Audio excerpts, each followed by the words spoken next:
They don't care that they're slaves. They love it. They love being slaves. They love it. They can't get enough of it. They can't get enough lies. They can't get enough disinformation. They can't get enough slavery. They love the word troll is very appropriate because it's this degenerated, loathsome, retarded creature that is just so, they're just such a golem husk. That's what their owners just call them, the dead and the golems. That's what they refer to these things as. I don't even want to call them people. They're things.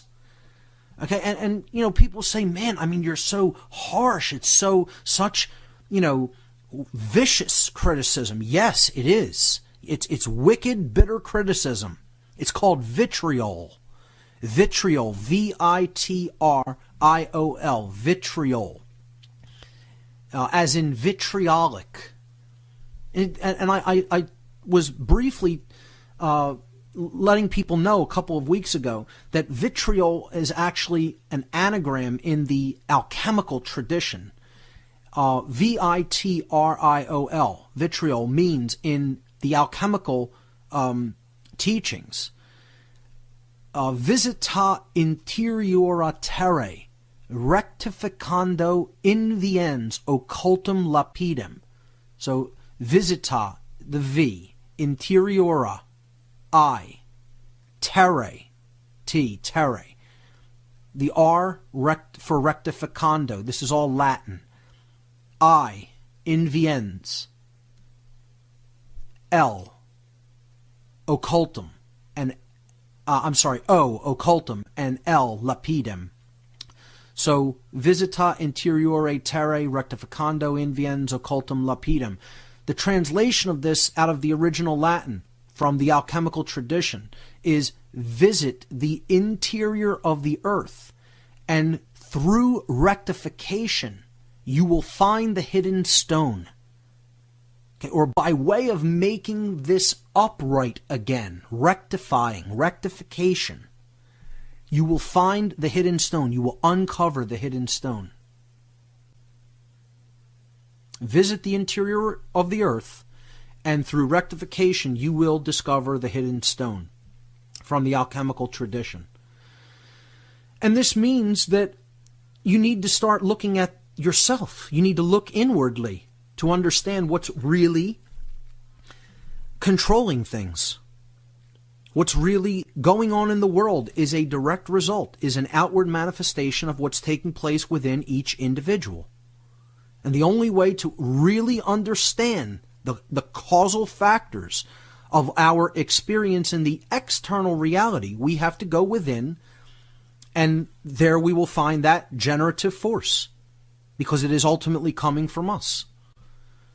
And I did a show with Bob from Cincinnati on alchemy. I don't know if we got into vitriol. I may have gotten into this little anagrammatic saying on that show. I can't quite recall whether I did or not, but if you want to listen to more about the alchemical tradition, I suggest going back in the news section and checking that out. Maybe I'll do a show in the future on alchemy right here on What on Earth is Happening. But in the English language, derived from the Latin vitriolum, is and that meant an acid, like a very strong acid, like hydrochloric acid or something like that, I believe is what that meant in Latin. But the English word that is derived from the Latin vitriolum is vitriol, and it means vicious or bitter criticism, acidic, biting speech, okay? Very acidic speech. So I use vitriol all the time. I don't apologize for my use of vitriol. Acidic speech is there to wear down the lie and show people the lie is something that should not be respected at all. And anybody who backs it up, anybody who reinforces it, this isn't, this whole New Age garbage, this new age deception of we have to put it in sweet, pleasing tones, okay? And if you get angry about anything, oh, it invalidates the argument. This is such nonsense. It's such nonsense. And we just really need to understand that the veracity of information has nothing to do with how it is delivered. And look, I just want to even just give a example that probably will not be received very positively by many people, and I don't care whether it is or not. See, it's your karma whether you will take information that is true and do something with it. That has nothing to do with who said it to you. Their karma is that they have said it, and that it was accurate and it was true, and they passed it along. They don't need to put it in some pleasing tone that resonates with your emotional state of mind, that resonates with how you like something to sound. Because liars are all too willing to tell you a lie and make it sound so beautiful and wonderful and put it in sweet, pleasing tones. This is what the media does. The mainstream media does all the time. They wrap everything in, oh, such pleasant speech. We're going to talk with this nice cadence, and we're going to tell you a whole bunch of lies. But we'll make it sound wonderful and attractive to you. You know? Look, the example that I think immediately comes to mind to me is Alex Jones' appearance on Piers Morgan a few weeks back, a couple weeks ago. People got so upset. Oh, he got angry and yelled and, even mocked Piers, and he comes off as looking like an idiot. Everything Alex said on the show was accurate. He was telling people the truth about what's really happening. If you don't like the way he said it, that doesn't invalidate or negate what he said. And guess what? You should stop making excuses for anybody who does think that way. Therein lies the problem. The problem is that people will listen to a lie if it's presented so beautifully.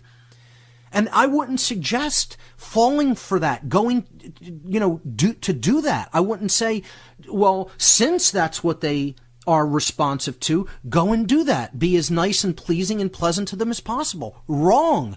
They need to be snapped out of that mindset itself to be recognized. That's mind control. It's more than mind control. It's more insidious than mind control. It's what I've called heart control. It's emotional mind control. They're playing upon how a tone makes you feel, how a person's voice makes you feel.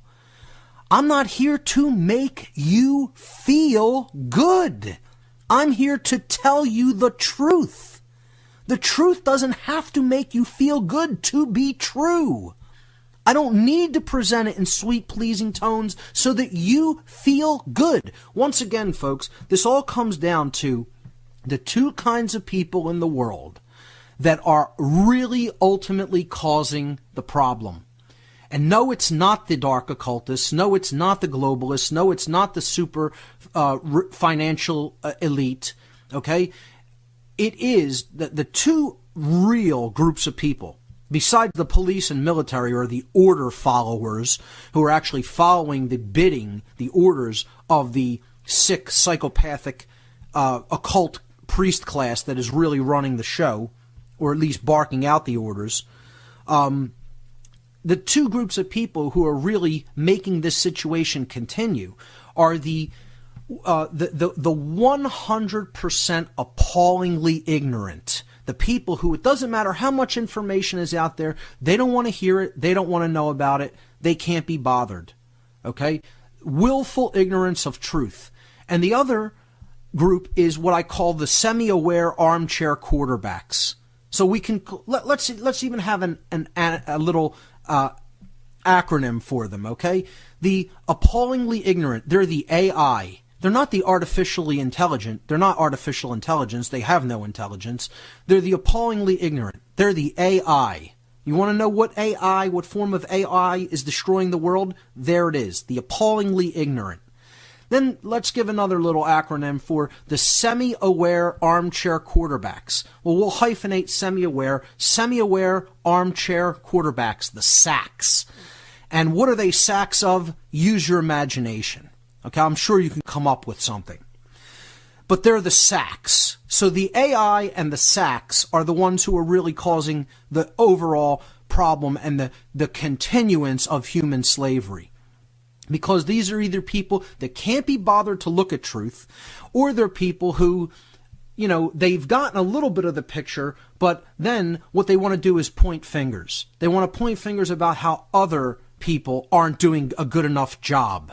Or that I would have covered it like this, or I would have got angry and you know, used any harsh inflection in my voice here. Yeah, but here's the key word here, people. You would have. You didn't do it. You're saying you would have, but what's happened in actuality? See, the actual action that you took was nil, was null. Was big goose egg, zero, null and void. Okay? And this is the problem, that everybody wants to talk about what somebody else is doing or not doing, but when it comes to them actually doing something, please, we can't be bothered with that. I can't actually get on the field of battle. I have to sit here on the sidelines and be an armchair quarterback.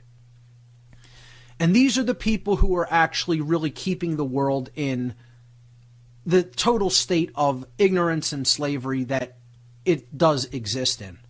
And that's why I say that, you know, a big portion of the podcast today is going to be vitriolic. Am I making attacks? Yes, I'm making attacks. Are they personal attacks? Well, I would say they're semi-personal, yes. Okay? Because I'm directing them in general at a type of person. I'm not going to single out any one individual person, but I'm going to say the people who are ignorant and the other group that is semi-aware, who just wants to sit around and say and comment on what other people are doing. My entire question or series of questions to them are the following. Here's what I ask people. And you know, I actually sent out this series of questions to several individuals over the past couple of weeks. Not just one, not just two, several. Who wrote to me to suggest that I do things differently, or that I, they don't like the way I'm doing this or that, or they are nitpicking about this particular aspect of what I said, or, you know, this piece of information that they don't find is exactly accurate. And what I write back to people like that, first of all, you can go and look every single time you get somebody who's a complainer. You will go and look. You can take their name, their email address. You put it into a search engine. That's one of the first things I do. Let me see what this person's actually about. Let me see what they've done. And you know what you find every time? Not just some of the time. All of the time. 100% of the time. It's almost impossible to find anything about them online. There is no record. You can't type their name, even in double quotes. Like, to find a phrase in an internet search engine, you type it inside double quotes. Okay? And it'll bring back pages that it has to have those two words together. So, like first and last name, if you type Mark Passio without the double quotes wrapping it, you'll get a lot more results than you will if you type Mark Passio inside double quotes, because those two things, those two phrases, those two words, have to appear exactly together as a phrase. So you'll know that those pages contain something about me if you type it in double quotes into an internet search engine. Well, you do this with other people's first and last names, and you get nothing. Nothing. These complainers, these nitpickers, they want to sit and complain, and they've done nothing. So I write to them and I say, I would like you, I'm very happy to answer your question, okay, about what you nitpick about, but I would like you to tell me the address of your monstrous website that's packed with so much information, total gems of wisdom, and it can totally help to liberate humanity. It's getting to the very crux of the issue, to the heart of the matter, and the taking in of this information that you have so freely and of your own accord put out there for humanity is capable of liberating humanity if it is deeply understood. Where's your track record? Where is your testimony? Where is your site? Okay? Or even barring that you have a site, how about radio interviews or podcasts that you've done with other hosts or that you've put together yourself? Okay? Even if you don't have your own site, where's your radio show? Do you have a